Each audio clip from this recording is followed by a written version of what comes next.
हरियाणा विधानसभा का सेशन महामहिम राज्यपाल के अभिभाषण से शुरू हुआ और उस पर चर्चा करने का मुझे भी मौका मिला।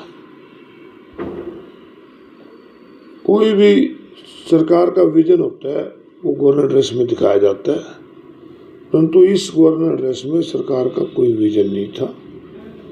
केवल पुरानी बातें बताई गई और पुरानी बातों में भी छुपाए गए, जैसे धान घोटाला हुआ था, जीरी घोटाला हुआ, आपका चावल घोटाला हुआ, रजिस्ट्री घोटाला हुआ, शराब घोटाला हुआ, ये सारी बातों को छुपाया गया। तो मैंने अपनी बात रखी वहाँ पे, हमने हर इश्यू को उठाया। आज जो MSP पे के नाम पे कहते हैं कि हम MSP दे रहे हैं, हमने कहा कि किसान को नमी के नाम पे लूटा गया है, DAP मिल नहीं रही है, पराली में एक ऑफेंस के 3 सजा दी जा रही है, BPL की संख्या लगातार बढ़ती जा रही है। एक तरफ तो ये विकसित हरियाणा की बात करते हैं और दूसरी तरफ हरियाणा प्रदेश के अंदर 70% आबादी जो है वो BPL में चली गई है। एक तरफ कहते हैं प्रति व्यक्ति आय बढ़ा दी, तो मैंने कहा ये दोहरा मापदंड नहीं, आप इसमें आंकड़े छुपा रहे हो। तो ये सारी बातें विधानसभा में हमने उठाने का काम किया।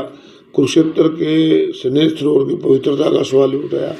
ब्रह्म सरोवर के ऊपर जो ये स्टॉल लगते हैं फूड के, इसके बारे में भी कहा कि इससे पवित्रता भंग होती है। हमने सेक्टर्स नए काट कर आम आदमी को उसमें प्लाट मिले, इकोनॉमिकल वीकर सेक्शन के उसमें जैसे पहले उनको प्राथमिकता मिलती थी, उनके कोटा फिक्स था, उसके आधार पे की जाए। ये बढ़ते डेंगू के बाद भी लैंड ऑर्डर के बारे में भी हमने वहाँ पर चर्चा की। बड़ी हैरानी की बात है कि सरकार का जब कल जवाब आया मुख्यमंत्री का, वो बार बार एक कह रहे थे कि DAP की कोई कमी नहीं है, परंतु DAP जो बिजाई पे इस्तेमाल होता है उसके बाद तो इसकी जरूरत नहीं होती। तो किसान को DAP मिल नहीं रहा, वो कहते हैं कमी नहीं है। तो ये फिर कहीं ना कहीं जो इनके DAP के एजेंट हैं या जो इनकी दुकानें हैं, तो उनका स्टॉक है और दवाई के साथ बेचना चाहते हैं, ब्लैक में बेचना चाहते हैं। तो सरकार को किसान को DAP मिले ऐसे प्रबंध करने चाहिए। अपने सेशन के जो टाइम है उसको बढ़ाने की भी जो मैंने तो शुरू में जब बिजनेस एडवाइजरी कमेटी की रिपोर्ट सदन में आई तो मैंने स्पीकर साहब को कहा कि स्पीकर साहब, कोई भी सरकार होती है उस पर ये आरोप लगते हैं कि सेशन कम चला।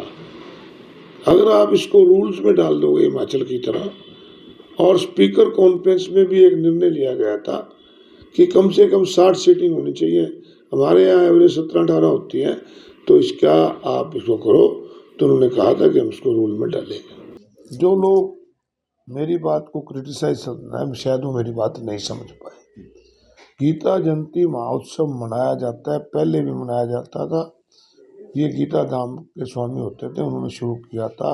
जयराम विद्यापीठ, सामाजिक संस्थाएं इससे जुड़ी, फिर इसको सरकारों ने टेक अप किया, सरकारों ने भी मनाया।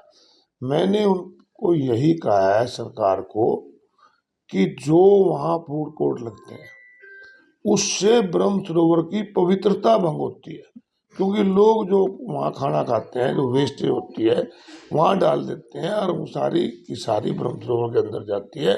ब्रह्म सरोवर की पवित्रता बनी रहे और स्नेह सरोवर में भी जो गंदगी डल रही है उसको भी रोका जाए, क्योंकि ये हमारे आस्था के प्रतीक हैं। ये मेले तो आते जाते रहते हैं, परंतु वर्षों से जो कुरुक्षेत्र के ब्रह्म सरोवर और स्नेह में के सरोवर की आस्था है, ये आस्था पे चोट ना पहुंचे, मैंने इसलिए कहा है। मैं तो हमेशा बिजनेस एडवाइजरी कमेटी की रिपोर्ट आई थी, तो रिपोर्ट जब पेश हुई थी तो मैंने वहाँ भी उनको कहा था कि सेशन लंबे होने चाहिए। MLA चुन के आते हैं, अपनी बात रखना चाहते हैं, अब 3 मिनट बाद स्पीकर साहब घंटी बजा देते हैं कि हम 3 मिनट में अपने लगे कैसे बात रख पाएगा। तो इस प्रकार सेशन लंबा होना चाहिए, तो और इसको रूल्स में डालना चाहिए। हिमाचल विधानसभा में रूल्स में डाला हुआ है कि 40 दिन सेशन चलेगा।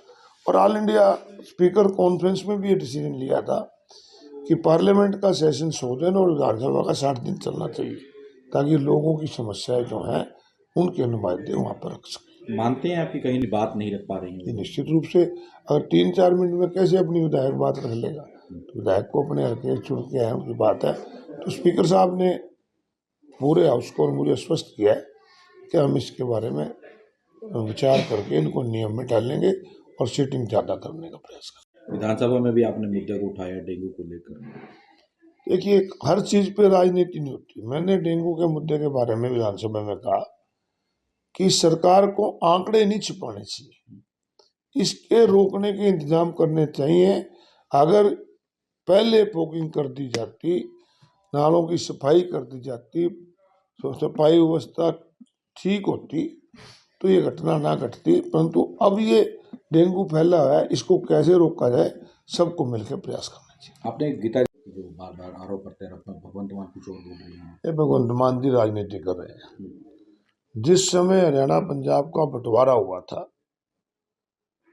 पूरे चंडीगढ़ को 60-40 की रेशो में रखा गया था, चाहे वो विधानसभा थी हरियाणा की, चाहे हरियाणा का सेक्रेटरीट था या दूसरे दफ्तर थे या एमएलए हॉस्टल थे, सबको 60-40 के रेशो में बांटा गया। 60% पंजाब को और 40% हरियाणा को दिया गया था। अब क्योंकि जैसे जैसे जरूरत बढ़ती है, विधानसभा की जरूरत बढ़ी है और आगे पार्किंग की समस्या आती है और पर दूसरी दिक्कतें आती हैं, स्टाफ के बैठने की दिक्कत है, तो हरियाणा विधानसभा के लिए नई जगह देने की बात आई।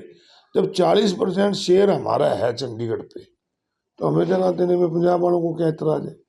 तो पंजाब की सरकार अपनी विफलताओं को छुपाने के लिए इस प्रकार की मनगढ़ंत बातें करती हैं। कभी SYL की बात करते हैं। अब SYL का हरियाणा का हक है, हरियाणा को मिलना चाहिए, परंतु पंजाब के लोग राजनीति करते हैं, हरियाणा की सरकार कमज़ोर है, प्रधानमंत्री के आगे बोलती नहीं। तो ये सारी राजनीतिक बातें हैं।